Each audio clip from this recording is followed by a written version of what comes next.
Carlson did over the Thanksgiving vacation. Well, let's ask him. Tucker, what'd you do?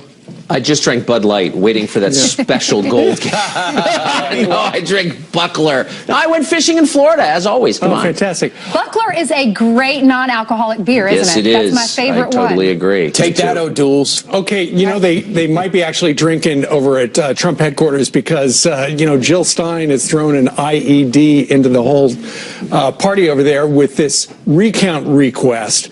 Do you really think she thinks the Russians rigged the election? Well, thank you for saying that, because that's what it's really about. And most stories covering this don't mention that. The underlying impetus for this recount is the idea that the voting machines, the electronic voting machines, were somehow rigged or controlled by someone outside the government, most likely the Russians.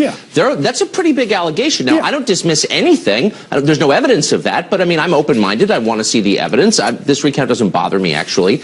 I don't think it's likely to change the outcome. And if there's a suggestion that happened, let's find out. Trump, meanwhile, is also making, as you know, a suggestion that the election was rigged, saying that 2 to 3 million people voted illegally. That's also being dismissed as a crackpot theory, and maybe it is. There's no evidence for that either. But both of these together add up to something pretty significant, which is people don't believe in the veracity of the election results on either side, and that is a massive problem. I really think there needs to be some kind of investigation into the results, not to overturn them, but to reassure the rest of us that you know, the system works. No, Tucker, there's no way this recount does nothing but put more doubt, more grist in the mill, more. Yeah, you may be right. It just does nothing but hurt the president-elect. And for Jill Stein to get traction when she didn't matter all for the last 18 months is unbelievable to me. I think the purpose of this, from the perspective of Jill Stein, is not to make certain that the system is one of integrity. I absolutely agree with that. And the effect might be to delegitimize in the minds of some on the left Donald Trump, but he's already delegitimized in their view anyway. I just think we need to take 3 steps back and actually make certain that the average person believes in the sanctity of the system. And here's how you do that: by making sure that only people who are eligible to vote do so. Do you know how many states require, for example, proof of citizenship before voting? Out of 50, 0. Only 1, Kansas, tried, and in September, that requirement was overturned by federal judges. So look, there are over 10 million people here illegally. There's obviously a massive incentive on the part of the left for them to vote. Why do we have a system where they can vote? You know, we have over 10 states issue driver's licenses to illegal aliens. Yeah, so, like, good question. there is the capacity for fraud. You know, Tucker, you brought something up, and it just reminded me. If there, you know, let's say the Russians did hack into the Wisconsin voting machines, would you have the Wisconsin Secretary of State do it, or would you have the NSA do it? I mean, maybe they're calling the wrong people to look into whether or not. That's exactly right. I mean, look, this is a major allegation that a foreign power somehow, by remote, controlled American voting machines.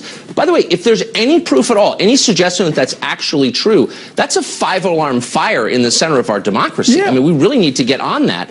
It's a pretty outrageous thing to say if you don't have proof, to allege or even imply, which they absolutely don't.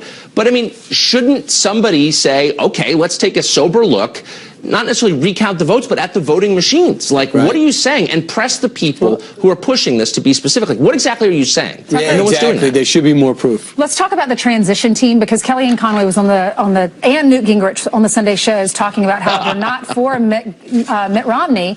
But if Trump chooses Mitt Romney, my thought was she's risking a lot, because what if he chooses Mitt Romney?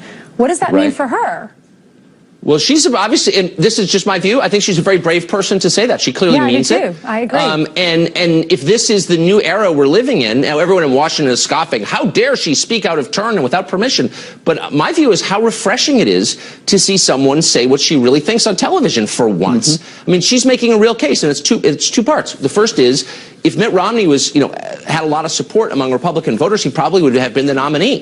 He doesn't, and therefore he wasn't. And so there are a lot of Trump voters who don't want to see this happen. And second, maybe more significantly, does Mitt Romney agree with Donald Trump's foreign policy positions? That's kind of a basic question. And I think the answer is probably no. So for her to say this, I mean, I thought it was great. It's funny you say what the reaction is from folks in Washington, the establishment, because everywhere else, like in the South and in the flyover states, they're all applauding Kellyanne for saying that, because they're mad at him for what he said, and he didn't support Donald Trump over the last year. Should he apologize? But also, how nice is? Oh, should Romney apologize? I mean, I don't know. You'd have to think there would be some kind of reckoning or reconciliation between the two of them. If you say a guy is too immoral to be the president of the United States, and then you say, I'm going to serve in his cabinet, I mean, there's got to be a transition from one to the other. Right. But I just think, Kellyanne Fitzpatrick saying what she thinks. Right. I mean, in D.C., a scandal is something that we didn't expect to happen, I guess. Right. But I hope we see more of this. And I hope I meet Kellyanne Fitzpatrick. Yeah, is that her maiden name? Conway. I feel so Is that bad. her maiden I'm so name? sorry. I'm so sorry. I've known her for so long. All the Her name Irish was are Kellyanne not the same. Fitzpatrick. Okay, please, Heather Tucker. says that's She got her married. maiden name. Yeah. Yeah. All right, so before. I beg your pardon. Right, so the other thing is, the word is that Donald Trump is not happy that Kellyanne Conway did this, so it's we're wondering if they're boxing him in and doing it. And personally, I don't think there's anything wrong with Mitt Romney. It's just that Mitt Romney came out and went against Donald Trump. So you have to think it's going to take a couple of years for him to convince people in a few interviews that he's not. And when there's a transition, maybe that'll be a good time for Romney, if there's an opening that he likes, to go forward. But just the last time we heard him talk, he was begging us not to vote for Donald Trump. Meanwhile, And again, on moral grounds. He's like disgusting. You can't vote for him. All right, let's talk, if we can, about sanctuary cities. Among the many things that that Donald Trump says he's going to do is going to stop it and deny federal funding for those cities that do it. Where is that on the things to do list if Tucker Carlson handed Donald Trump a things to do list? Well, I mean, I think it's maybe number one or two. I mean, what's so remarkable to me as someone who's been paying attention for the last 20 years is for generations, liberals have said the states do not have a right to ignore federal law. That was the lesson of the civil rights era. That's why Orville Faubus was wrong and President Eisenhower was right.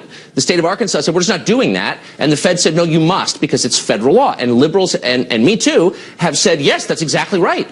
And now they're saying, you know what, if there's a federal law that we disagree with, we're just going to ignore it, and there's nothing you can do about it. I mean, the two cannot coexist. And so as a matter of principle, I think it really matters, but also as a practical matter, you can't have cities where people who are totally, unknown, their origin is unknown, are floating around and living. It's a threat to national security. And we know this from the 9/11 report.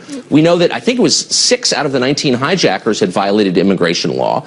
And one of the key recommendations of that report was you got to kind of know who's living in your country, or else there are potentially really bad consequences. That's common sense. And so these mayors, for political reasons, are ignoring that. And I think that cannot stand. Not just mayors, it's governors down in Texas. Greg Abbott was responding to a tweet.